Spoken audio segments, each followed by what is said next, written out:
Soy Cristina Vicens, formo parte del grupo de trabajo en Green Farm. Green Farm es una empresa tecnoagraria donde fusionamos la agricultura con la tecnología. Nuestra forma de cultivo se ejecuta en una sala blanca, sin luz solar, la cual es sustituida por sistemas LED.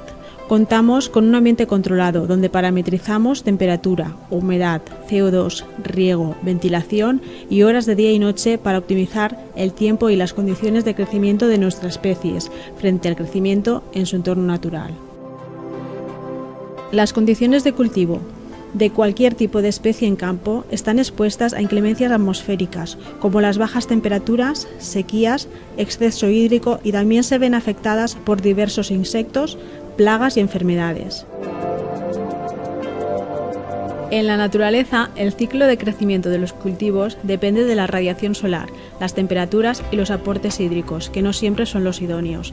Green Farm salva todos estos inconvenientes trazando una curva óptima de temperaturas y luz solar para cada especie, aportando además homogeneidad, calidad y una trazabilidad de sus productos.